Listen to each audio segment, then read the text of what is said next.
우리가 지난주에 살펴보았던 것이 기억이 나실런지 모르겠지만 이 70일에 대한 이 내용은 참 어렵습니다. 쉽지가 않습니다. 그럼에도 불구하고 이 말씀이 우리에게 주신 이유가 있고 목적이 있습니다. 다니엘이 환상을 이제 보게 됩니다. 네, 이 기도하는 중에 가브리엘이 이제 와서 장차 이루어질 일에 대하여서 이제 이야기를 합니다. 기도하는 자에게 베풀어 주시는 놀라운 선물이라 이렇게 할 수가 있습니다. 근데 그 말씀의 내용이 뭐냐면 7일에와 62일에와 그 다음에 또 1회에 대한 얘기입니다. 70일에를 이제 이렇게 또 쪼개서 이야기를 하는 거죠. 70일에 70이 7번이니까 횟수로 따지면 490년을 뒤에 일어날 일을 얘기해요. 490년 동안 일어날 일을 이제 예언해 주신 겁니다. 근데 이때가 언제냐면 이 다니엘이 예레미야서를 이제 읽고 있을 때입니다. 예레미야서를 읽고 있을 때 발견한 놀라운 내용이 70년이 차면 다시금 이스라엘 백성들이 회복한다 라는 내용입니다. 다시 이스라엘로 돌아간다 라고 하는 내용을 이제 읽게 되죠. 이 다니엘이 이 말씀을 읽을 때는 이제 80이 이제 훨씬 넘은 이제 그런 연로한 상태인데 이 시기에 이제 하나님의 놀라운 사실을 이제 깨닫게 되는 거죠.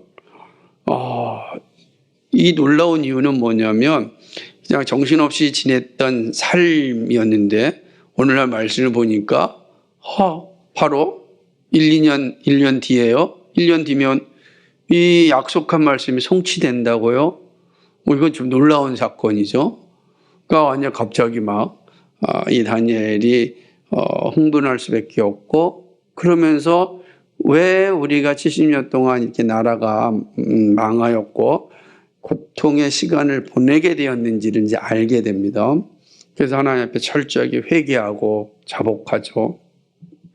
그리고 회개하고 간절히 기도하고 있는 것 가운데 하나님께서 가브리엘을 통하여서 71회에 대한 이 놀라운 미래에 대한 이야기를 주시는 겁니다. 71회가 어떻게 구성됐는가? 이게 참 어렵죠. 해석하기가 쉽지가 않습니다. 그러나 분명한 사실은 이제 시작점이 있고 이제 마치는 점이 있다라는 것을 이제 볼 수가 있지 않았습니까? 그러면 왜 첫 번째는 7일에는 언젠가 해서 7일에를 생각해 보니까 77이 49년이잖아요. 49년 동안 어떤 일이 일어날까? 그리고 또 62일이니까 434년 정도 되는 거 아니겠습니까? 그죠? 그리고 이제 나머지 7년 합쳐서 490년이 되는데 그럼 언제부터 이 490년을 계산해야 되는가? 이게 이제 참 고민이 되는 지점이 됩니다. 이 본문을 볼 때. 왜냐하면 이 본문을 볼 때에 이 숫자는 이게 정확한 연대기 숫자가 아니라 상징적으로 주어진 숫자이다. 상징적 숫자이다라고 하는 겁니다. 또 그러나 490이 맞지만 상징적인 숫자다라는 것이 조금 더 이제 보수적이고 격파적인 이제 생각입니다. 반면에 또 이 숫자를 어떻게 보냐면은 연대기적으로 보는데 이거를 연대기적으로 일부는 보고 또 하나는 조금 더 세대적으로 보는 관점이 있는 거예요. 왜 그렇게 보냐면 이 연대기적으로 잘 맞추려면은 예수님의 오심, 초림과 십자가의 죽으심의 날짜가 딱 맞아야 돼요. 그죠? 예수님이 이제 딱 1년에 태어난 게 아니잖아요. BC 한 4년경에 태어나셨으니까. 그러니까 26년 정도가 있어야지 30세고, 그렇게 되면 3년 공생애가 하고, 이렇게 이제 요 시간을 딱 맞춰야 되니까 날짜가 선정이 이제 아주 복잡해지는 거죠. 그러니까 상징적일 때는 기간을 선정하니까 문제가 없는데 또 날짜 연대기를 하려고 하니까 정확한 날짜를 산정하는 게 쉽지가 않은 겁니다. 그런데 또 성경은 분명히 49년이라고 하는 분명한 날짜를 줬으니까 그거를 단지 상징으로만 보면 되겠느냐라고 하는 이제 흐름이 있는 겁니다. 이 49, 그러니까 예수님의 죽으심 그리고 다음에 7년을 어떻게 볼 거냐에 따라서 이제 좀 보수적으로 해석하느냐 아니면 세대주의로 해석하느냐가 이제 격파로 해석하느냐 세대주의로 해석하느냐가 달라집니다. 그건 시작도 달라지는데 자 보십시오. 그러니까 BC 538년은 고레스 왕의 칙령입니다. 근데 BC 538년으로부터 490년을 하면 예수님과 관계가 없는 날짜가 되잖아요. 그죠? 그러니까 근데 어려운 상황이 주어지는 겁니다. 그런데 분명히 예루살렘 성을 중건하라라고 한 것은 아무래도 이제 고레스 칙령이거든요. BC 538년에. 그러니까 이 칙령을 바꿔서 이제 날짜를 계산하니까 이 날짜가 맞지 않는 거예요. 그러다 보니까 이제 이에 대해서 이제 세대주의적 관점을 가진 분들은 조금 땡깁니다. 100년 뒤를 좀 땡기게 되는 거죠. 그래서 538번이 아니라 445년 정도를 잡습니다. 445년 잡는 분도 있고요. 또 어떤 분은 그보다 조금 앞서서 438년을 또 잡으면 438년을 잡으면 예수님의 탄생까지 이렇게 또 날짜를 맞추기도 합니다. 그러니까 이게 아주 복잡한 계산들이 여러 가지가 존재합니다. 근데 이제 세대주의자들은 그러니까 BC 445년을 날짜를 잡고 또 그러니까 490년을 이제 계산을 하면 예수님의 이제 예루살렘 입성 때 이제 날짜가 좀 맞춰지게 되죠. 그 예수님의 이제 죽으심이 이제 날짜가 맞춰지게 되니까 그때 이제 30년 된 해니까 그러면 바로 그때가 예수님의 말씀하신 것이 성취된 거다. 이렇게 이제 보는 겁니다. 그러면 445년이 언제냐? 그게 이제 에스라서 느헤미야서 2장 1절과 9절을 보게 되면은 이제 이 아닥사스다 왕이 예루살렘 중건하라고 이제 느헤미야에게 조소를 내렸던 시점입니다. 물론 그 전에도 에스라 때 또 한 번 중건하지만 그 날짜가 안 맞으니까 445년을 이제 잡게 되는 겁니다. 그러니까 이렇게 날짜를 잡다 보니까 이제는 어떻게 되냐면 예수님의 예루살렘 입성이랑 딱 날짜가 맞아져요. AD 30년경에 계산을 해보시면. 그런데 문제는 그 다음 7년은 뭐냐, 이니까 7년. 또 1회가 남았잖아요. 7년. 483년이 이제 그 예루살렘 입성이고 7년이 남은 거예요. 한 1회가 남은 겁니다. 그럼 1회는 어떻게 봐야 되느냐? 7년은 무슨 의미인가? 세대주의자 입장에 있는 분들은 이때는 아직 오지 않았다. 그래서 교회 시대가 남았다. 교회 시대가 있고 교회 시대가 끝나면 7년 대환란 시대가 올 텐데 그때 예수님께서 성도들과 함께 지상 재림할 거다. 그리고 천년왕국이 시작된다. 그때가 7년이다. 그러니까 아직 남아있다. 지금 그 가로 시대라 그래요. 지금 교회 시대로 그러니까 60도 이래, 그러니까 483년과 7년 사이는 긴 교회 시대로 남아있다. 이렇게 해석을 하는 겁니다. 그러면 이제 근데 또 앞에는 다 이렇게 숫자로다가 갑자기 무슨 빈 공간이 남았고 이렇게 가는 분도 있습니다. 또 어떤 분들은 483년을 잡으면 예수님의 베들레헴 초림 때까지 오고 그때부터 30년 동안은 예수님의 은닉 기간이다. 예수님이 숨어 있는 기간이고 다시금 이제 AD 30년에 태어나셨다. 그러니까 예루살렘 십자가에 죽으신 사건으로 다시금 이제 역사를 맞추려고 하는 분들도 있습니다. 복잡하잖아요.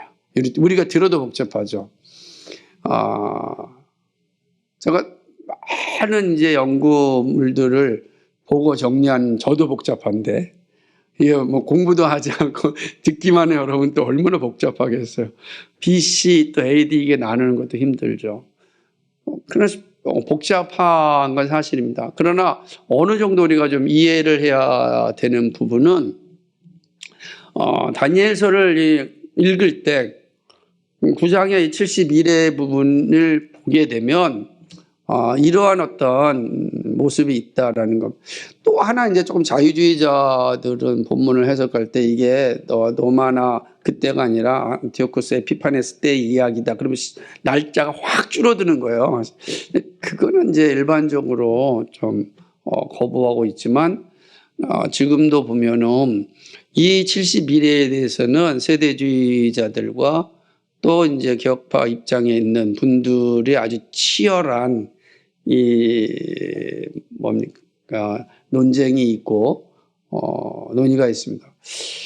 우리 같은 성도 입장에서는 이거를 세밀하게 다 알 수는 없겠고, 그럼에도 불구하고 또 어느 정도는 알아야 되는 그런 중간선에 우리가 있다고 생각합니다. 그래서 제가 지난번 말씀드릴 때 분명히 숫자로 주었으니까 연대기로 보는 것과 그러나 동시에 그 모든 걸 상징으로 보는 것이 합당하다. 그럼 이제 상징적으로 보는 입장은 49년까지는 에스라 니에미야 시대에 성전을 복구하는 시대, 중건하는 시대는 다 인정을 하는 겁니다. 세대주의자나 우리 격파 입장 다 보는 거예요. 그럼 이제 그 다음에 60주 이래 이 483년은 434년은 어떻게 가져야 될 것이냐? 이 기간은 이제 예수님의 초림 때까지의 기간으로 보는 거고, 그리고 심지어 십자가 죽으심까지의 기간까지 보는 거고, 그 나머지 1회는 뭐냐? 1회는 종말의 시대다. 그래서 3년 반은 이제 예수님의 생애 3년 반이고, 그리고 3년 반은 사도들이 복음을 전하는, 그러면서 종말의 시대가 열어지는, 그러니까 7년 뒤에는 이제 주님 재림하실 때까지 복음이 확장되는 거니까 7년까지만 결정하면 되는 거죠. 그래서 이렇게 이제 상징적으로 요 기간은 이제 보게 됩니다. 그래서 우리가 이제 이 9장에서 71회에 대한 이해를 이렇게 정리하면 되겠습니다. 문제는 우리가 저 입장에서는 격파적인 입장을 받으면서도 지난번 말씀드렸듯이 연대기적인 이해도 좀 가지고 있는 게 좋겠다. 그래서 어떻게 보면 BC 538년을 지점으로 하는 것이 합당할까? 아니면 BC 445년에 하는 게 합당할까? 이게 참 고민이 되게 많이 됩니다. 그러니까 연대기적으로 보면 445년이 확실히 잘 맞는 거거든요. 그러다 보니까 이 9장의 이 부분에 와서는 참 어려운 부분이 분명합니다. 그래서 이 정도로 이해하고 계셨으면 좋겠다. 이해가 되십니까? 그러니까 이걸 71회를 해석하는 세 부류의 모습들이 자유주의자들은 이걸 매우 문학적으로 치부하니까 빼버리고, 우리가 조금 더 격파적 입장, 또 그리고 세대주의적 입장에서 볼 때 연도의 문제를 이제 살펴봤습니다. 자, 그렇다면 오늘 이 본문을 통해서 우리에게 말씀하시고자 하시는 하나님의 뜻은 무엇인가? 우리가 지난주에 살펴보았던 것은 첫 번째가 뭐였냐면은 기도하는 자에게, 그죠? 하나님의 은혜를 깨닫고 응답받는다. 기도하는 자. 우리가 이 사실을 살펴봤습니다. 이 말씀을 읽고 기도하였던 다니엘에게 하나님께서 놀라운 은혜를 베풀어 주시죠. 네가 기도할 때 하나님께서 나에게 명령하셨다. 얘기합니다. 여러분, 기도할 때 명령하신 하나님의 뜻을 기억하십시오. 여러분이 기도하는 순간 하나님이 이미 응답하십니다. 그러니까 이 믿음이 너무 중요합니다. 우리가 기도하는 거에 대해서 의심하지 마십시오. 의심하는 거는 기도하지 않는 것과 똑같은 겁니다. 우리가 기도할 때 하나님은 이미 응답하십니다. 그 응답하심 하나님 주권에 다 있는 것이고 기도하는 순간 하나님의 응답하심이 우리에게 주어진다. 말씀을 읽고 기도하는 자만이 하나님의 은혜와 선물을 누리는 사람이 됩니다. 정말 그리스도인의 아름다운 모습이거든요. 이렇게 살펴보았습니다. 두 번째는 성도는 종말신앙으로 오늘을 살아야 한다라고 하는 겁니다. 종말을 바라보면서 오늘을 살아야 한다는데 이게 종말신앙으로 오늘을 살아야 돼. 오늘을 사는데 종말을 사는 것입니다. 이게 되게 중요한 것이죠. 그래서 제가 말씀드릴 때 기독교는 이게 추상적이거나 비약적인 자연 종교가 아니고 계시 종교다라고 하는 사실을 좀 생각해 보았습니다. 그래서 이 계시 종교라고 하는 것은 말씀에 입각한 신앙인데 말씀이 우리에게 지금 우리가 사는 시대 종말이라 예수님 오심부터 예수님의 재림까지를 종말이라 그러잖아요. 우리 종말 시대를 살아가는 겁니다.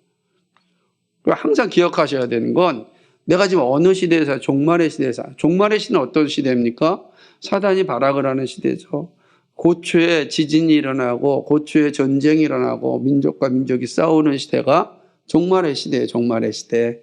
그 종말의 시대가 우리 살고 있는.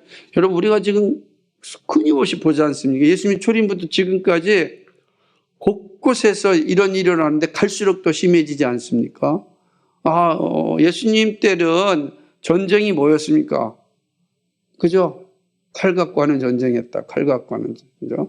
말 타고 하는 전쟁이에요. 그런데 점점점 어떻게 됩니까? 이제는 포가 생기고요. 그 다음에 포탄뿐만 아니잖아요. 그 다이나마이트를 중심으로 하는 핵폭탄이 생기고요. 총이 난사를 하고요. 이번에 이스라엘 전쟁 보십시오. 한 번에 5,000발이 되는 이 포탄이 미사일이 날아왔다는 게 상상이 됩니까? 우리나라도 그러니까 자꾸만 나오지 않습니까? 북한에서 이 장사정포를 서울로 향해 쏜다 그러면 뭐 1시간인가요? 얼마인가요? 몇 발이, 만 발이 그냥, 만 발을 어떻게 막겠어요? 이건 다 초토화되는 거예요. 그럼 우리는 가만히 있겠습니까? 우리도 그냥 만 발을 하면은, 전쟁 나면은 한반도는 그냥 끝나는 거예요. 아니, 초토화되는 겁니다. 강력한 무력이 전쟁을 억제한다라고 생각하는데 일부는 맞지만 일부는 틀린 거죠. 왜냐하면 군비 경쟁이라고 하는 건 군사 경쟁이라는 건 하염없는 시간을 돈을 투자하는 거야. 그래서 계속해서 군비를 이게 쌓다 보면은 어느 순간 이게 문제가 생기고 혹이라도 실수를 하게 되거나 이렇게 되면은 그 어마어마하게 모아놓던 그 군사 물자는 서로를 지옥으로 만드는 겁니다. 그래서 세상에 가장 좋은 거는 군비가 이렇게 사라지는 거예요. 옛날에 미국과 소련이 그 군비 축소를 하면서 이 핵폭탄을 거의 줄였잖아요. 그 같이 살자고 하는 겁니다. 서로 좋다고 핵폭탄을 계속 만들어 보십시오. 그러다가 자욱에서 터진다든지, 핵폭탄이 만약에 이 우주에서 터진다고 지구가 온전하겠습니까? 그렇죠? 물론 그렇다고 지금 망하지 않아요. 왜냐하면 하나님의 약속이기 때문에 다시금 하나님께 회복시키지만 그 회복의 역사라는 건 또 끔찍한 시간을 겪어야 되지 않겠습니까? 그런 모습이죠. 그래서 우리는 종말의 시대를 사는 성도들이다. 항상 나는 오늘을 살지만 종말 신앙으로 사는 겁니다. 그게 얼마나 중요한지 모르는 것이죠. 종말을죠. 그리고 종말이 완성될 그날을 바라보면서 오늘을 살아야 한다라고 이제 하는 것이죠. 그것이 지난주에 살펴봤던 내용입니다. 이제 오늘 이제 마지막 세 번째로 이 다니엘서가 우리에게 주고자 하는 가장 중요한 가르침은 예수 그리스도의 오심은 역사 속에서 약속되고 성취되셨다는 사실을 가르쳐 주는 거니까 이 다니엘서의 핵심은 뭐냐면 예수 그리스도에 있는 겁니다. 다니엘서의 환상의 목적은 예수 그리스도를 맞이하고 또 예수 그리스도가 역사 속에 성취되셨다라고 하는 거예요. 그러니까 다니엘서를 보게 되면은 우리가 이렇게 표면적으로 보게 되면 이스라엘의 해방이지만 그러나 실제로는 역사 가운데 예수 그리스도의 오심 그리고 그분을 통하여 구원의 완성을 우리에게 보여주시는 말씀이다라고 하는 것이죠. 다니엘은 이 놀라운 사실을 이제 들었습니다. 여러분, 이스라엘이 이제 단지 해방되는 거로 끝나는 것이 아니라 아브라함에게 이제 노아가 들었던 그 약속된 메시아가 오는구나. 그 약속된 메시아가 70일에, 그죠? 아예 오는다는 겁니다. 70일에. 그 70일에 안에 온다는 사실이 얼마나 흥분되겠습니까? 70일이라고 하는 게 490년이라고 하는 그 시간이 어떻게 계산해야 될지 모르겠지만은 이 다니엘의 입장에서는 이제 흥분이 되는 거죠. 드디어 약속된 시간이 카운트 됐고 이제 490년 70일회가 지나면 예수님이 오신다라고 하는 그러니 얼마나 흥분되겠습니까? 말할 수 없는 기쁨 아니겠습니까? 기꺼이 고난을 감당할 수 있는 힘이 생긴 겁니다. 앞에 희망이 생기니까 지금 자신의 상황이 막 절망적으로 느껴지지 않고 지금 아무리 힘들고 어려워도 그 어려움과 그 고통을 능히 이겨낼 수 있는 능력이 다니엘에게 있는 거죠. 허물이 끝이고 죄가 끝나고 죄악이 용서되고 영원한 의가 드러난다는 소식을 듭니다. 보세요. 허물이 끝이고 죄가 끝나고 죄악이 용서되고 영원한 의가 드러나는 거예요. 누구를 통해서요? 예수 그리스도를 통해서. 예수를 통해서 우리의 허물이 다 그치고 죄가 끝나고 죄악이 용서됩니다. 그거로 끝나는 것이 아니라 영원한 의. 그냥 한시적 의가 아니라 1년마다 제사를 드려가지고서 죄 용서 받는 그게 아니라 영원한 의가 주어집니다. 놀라운 거죠. 창조 세계를 괴롭히던 죄가 끝나고 죄악이 용서되는 날이 옵니다. 영원한 의가 드러나는 날이 옵니다. 하나님 나라에 들어가는 영광이 주어집니다. 사람이 범하였던 모든 실수는 다 죄에 있었습니다. 불순종과 탐심과 우상숭배, 돌이킬 수 없는 죄입니다. 탐욕, 그죠? 음란, 다 마찬가지인 것입니다. 그러기에 이스라엘은 영광의 나라이지만 비참한 상태로 추락하였습니다. 그렇지 않습니까? 불순종, 탐심, 우상숭배, 이런 모습들, 그죠? 이런 것들이 결국은 선민이었던 이스라엘을 완전히 그냥 몰락하게 만든 원인 아니었습니까? 하나님은 자기 자녀라 할지라도 죄악에 있는 거 볼 수 없지 않습니까? 그렇게 만드셨습니다. 열방이 흩어져 가진 고난과 핍박 가운데 살게 하였습니다. 그러나 누구도 이 문제를 해결할 수가 없는 거예요. 이 핍박받는 하나님의 자녀들을 회복시키는 건 누구도 할 수 없었습니다. 그죠? 이제 70년 동안 다니엘이 아주 뼛속 깊이 깨달은 것 아니겠습니까? 지금 바벨론에만 또 페르시아에만 유대인들이 터진 게 아니란 말이에요. 다 애굽에도 시리아에도 다 터져서 종노릇하며 살아가고 있는 것 아니겠습니까? 그래서 지금도 이스라엘에 가면은 아프리카계 유대인들이 그렇게 많습니다. 아프리카계 유대인들 다 터져서 거기서 자기 신앙을 가졌던 사람들이, 그래서 지금 보게 되면은 러시아계 유대인들, 아프리카계 유대인들이 또 예루살렘에 참 많이 모여 삽니다. 그냥 다 흩어졌던 그러한 민족, 이거를 해결할 수 있는 이가 누가 있습니까? 없어요. 없다고요. 이게 이제 다니엘이 보았던 참 끔찍한 모습이었습니다. 매년 드리는 제사도 사실은 타락밖에 소망이 없죠. 그리고 성전을 파괴함으로 포로기 동안 또 성전 제사도 이제 없어졌습니다. 그렇지 않았습니까? 성전 제사가 사라진 거예요. 성전이 무너졌으니 성전 제사를 드릴 수가 없는 거죠. 사실 알다시피 이스라엘이 가장 애쓰고 힘쓴 건 성전 복구와 성벽 복구였습니다. 그래서 헤롯이 36년 동안 성전을 짓지 않습니까? 스룹바벨 때 성전을 짓고 그 성전을 다시 개수해서 36년 동안 화려한 성전을 지은 겁니다. 그게 솔로몬과 같은 그 영광스러운 성전을 갖고 싶은 게 유대인들의 모습이었고, 그게 30년 동안 성전을 진 거 아니겠습니까? 근데 예수님이 뭐라 그랬습니까? 3일 만에 허물겠다는 거 아니에요? 돌 위에 돌 하나도 없이 만들겠다는 거 아니에요? 그 얼마나 끔찍한 일이겠습니까? 바로 근데 AD 70년경에 디도 장군에 의해서 성전이 완전히 파괴됩니다. 아론 계열의 제사장도 사라졌습니다. 당시의 기록을 보게 되면 뭐 한 110만 명 정도가 학살당했고요, 유대인들이. 그리고 유대인들, 정통 유대인들이 한 3만 명 정도, 거의 다 로마로 다 잡아갔답니다. 그러니까 실제로 이 아론 계열의 정통 유대인들이 이스라엘에 남아있는 숫자가 거의 없어요. 그러니까 있긴 있지만 거의 없다고요. 그러니 모세 율법에 근거한 제사장이 있겠냐고요.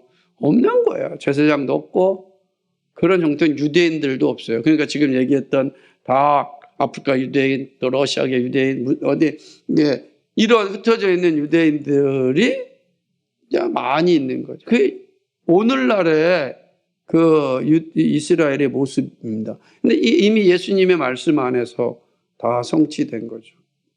다 돌에 돌아나고 다 흩어져 버리고 마른 것 아니겠습니까?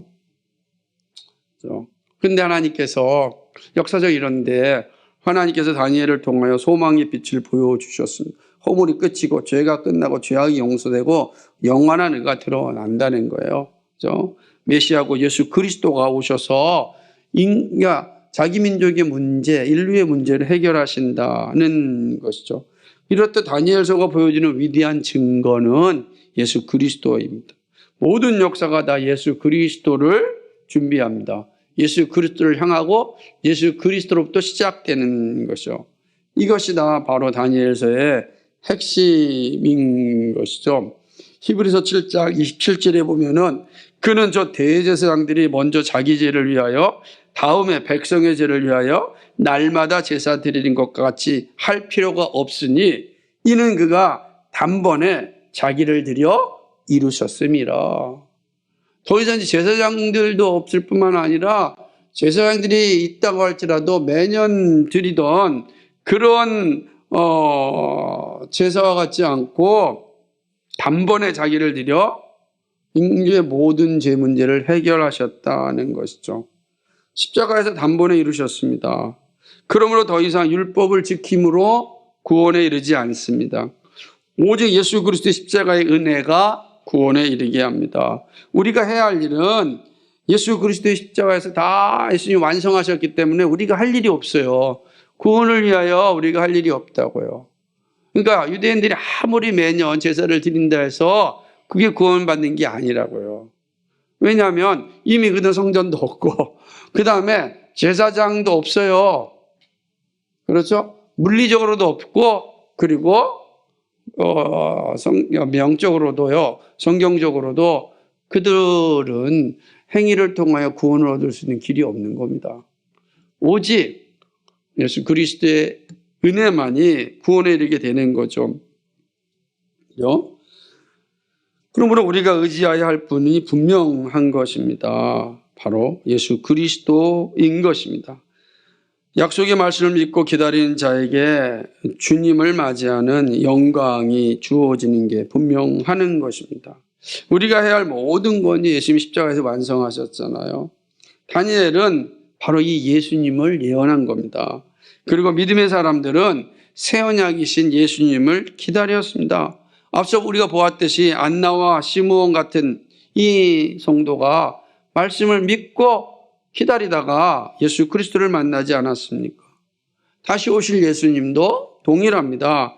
약속의 말씀을 믿고 기다리는 자에게 주님을 맞이하는 영광이 주어집니다. 이 역사는 동일한 겁니다. 오늘도 우리도 약속의 말씀을 믿고 다시 오신다 그랬잖아요. 너희가 본 그대로 오리라. 이 약속의 말씀을 믿고 기다리는 자에게 주님을 맞이하는 영광이 있습니다. 그러므로 오늘 우리가 어떻게 살아야 되는가?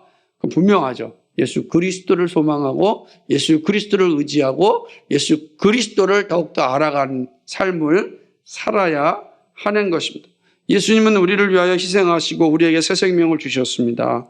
누구든지 예수를 믿는 자에게는 한없는 은혜를 주십니다. 우리가 할 일은 주님을 굳게 붙잡는 거예요. 말씀을 따라 주님을 굳게 붙잡는 게 이 엄악한 세상, 이 종말의 시대의 믿음으로 이겨나가는 겁니다. 사랑하는 여러분, 약속된 예수 그리스도가 오셨습니다. 성경은 거짓 없는 진리입니다. 말씀하신 대로 성취되었습니다.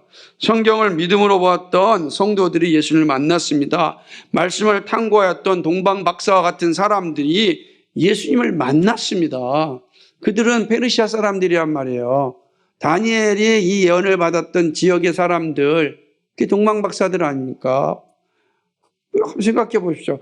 다니엘이 이 말씀이 문자로 남겨서 아마 페르시아의 도서관에 어딘가에 있었을 겁니다. 그거를 이들이 읽고 때가 차서 이 이스라엘로 여행을 오고, 그게 얼마나 먼 거리인데요.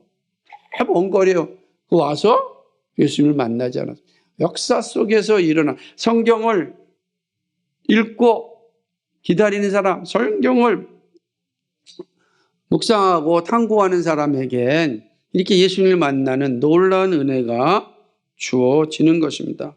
예수 그리스도를 만나고 믿는 자에게 죄가 용서되고 구원이 주어집니다. 고난의 현실을 살지만 그리스도께서 반드시 이기하십니다. 이 놀라운 영광을 보여준 것이 바로 다니엘이 들었던 환상입니다. 그리고 우리가 믿고 있습니다.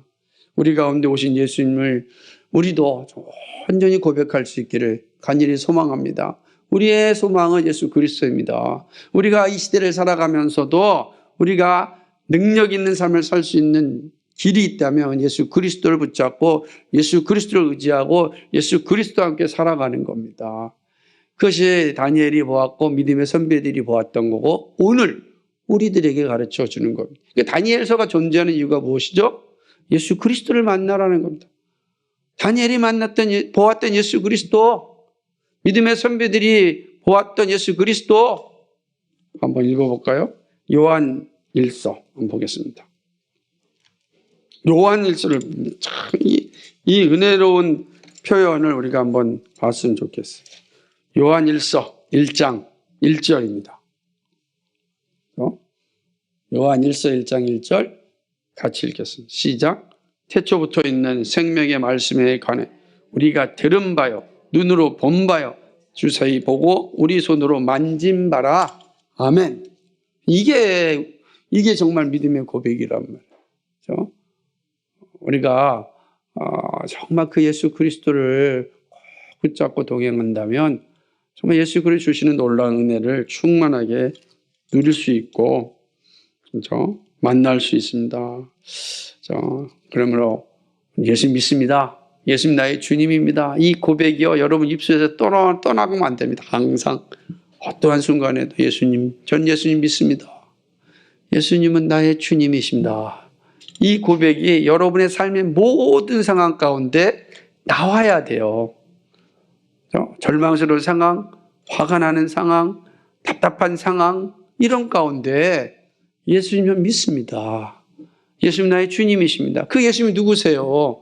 우리를 구원하신 분이고 우리를 위해 모든 것을 주실 준비가 다 되신 분이고 우리의 기도를 다 들으시는, 응답하시는 창조주요 구원자란 말이에요. 누구한테 의지하고 누구한테 기도하겠습니까? 너는 내게 오라 그러지 않았어요. 그럼 우리가 갈 일은 가는 거죠. 그죠? 우리 주님께서는 우리를 쉬게 해주신다 그러잖아요. 그래서 얼마나 감사합니까? 주님 안에서 안식할 수 있는 이 복을 우리가 누리고 있습니다. 근데 다른 데서 안식을 누리면 안 되죠. 말씀을 맺습니다. 종말에 나타날 진노 앞에 어떻게 살 것인가. 그죠? 우리는 지금 종말의 시대를 살고 있잖아요. 그죠?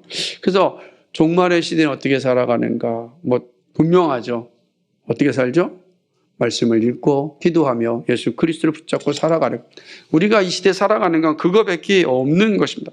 사단이 조종하는 세상은 자신들이 승리자라고 생각합니다. 하지만 우리는 알죠. 왜냐하면 그들은 마침내 하나님이 베푸시는 진노에 무너지고 말 것입니다. 진노를 받은 자들의 노예가 될 것인지 주님의 자녀가 될 것인지는 우리 항상 결정해야 됩니다. 주님의 자녀로 살기로 작정하였다면 자녀의 삶을 살아야 합니다. 여러분 다니엘의 모습을 기억하시기 바랍니다. 그가 기도할 때 주님께 찾아오셨습니다. 동일하게 우리가 기도의 자리에 있을 때 주님은 우리에게 즉시로 응답하십니다. 작은 신음소리에도 응답하시는 분이십니다.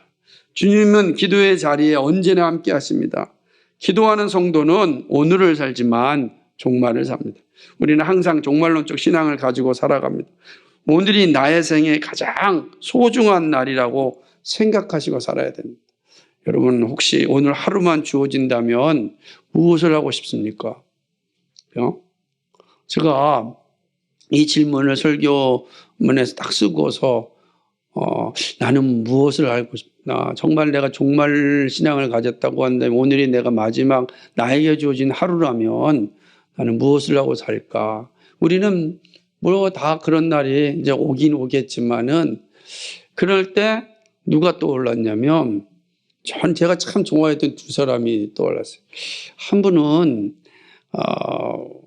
프란시스 셰퍼 목사님인데 그분의 전기를 보면 마지막에 그가 한 기도가 하나님 전 이 땅에서 주님께서 맡겨준 일을 최선을 다해 했습니다. 이제 주님의 손에 저를 맡깁니다.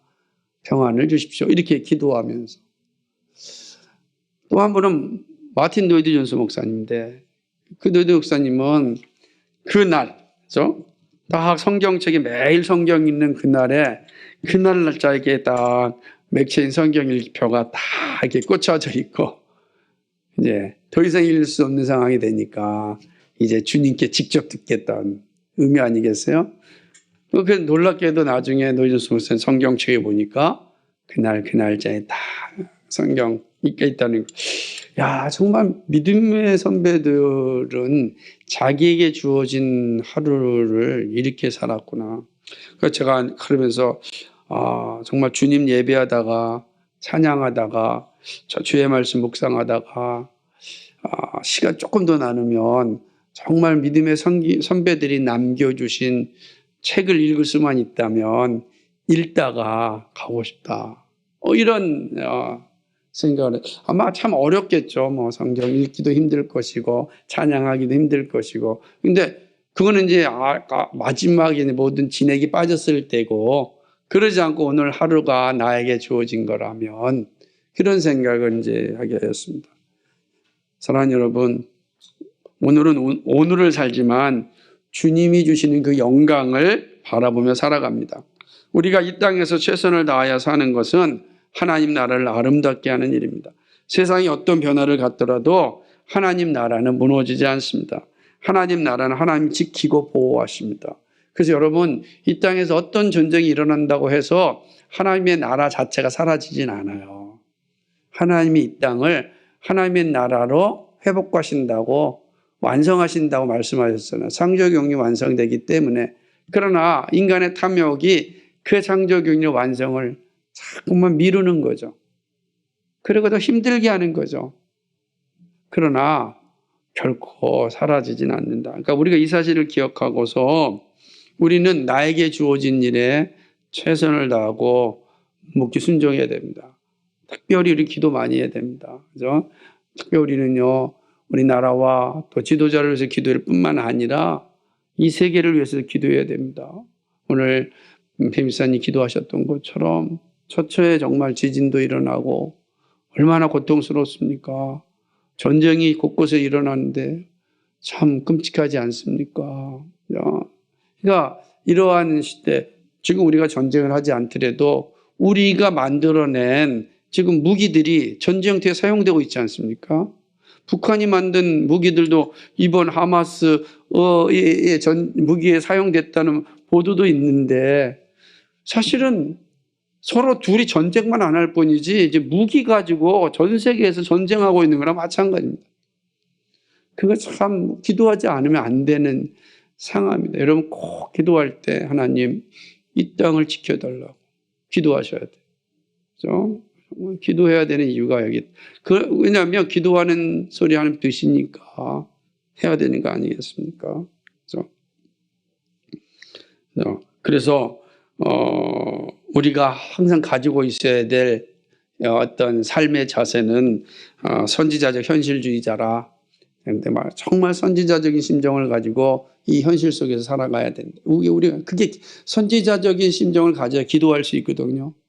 그리고 우리는 산속에 들어가 사는 것이 아니라 현실에 사니까 여러분이 공부하는 거, 직장생활하는 거, 가정생활 다 이 선지자적 현실주의자로서 살아가는 겁니다. 감당해야죠. 감당해야 됩니다. 이 놀라운 믿음을 가지고 살 수 있길 바랍니다. 주님은 다니엘을 통해서 우리에게 말씀하셨습니다. 예수님은 다니엘의 말씀을 기억하라고 하셨습니다.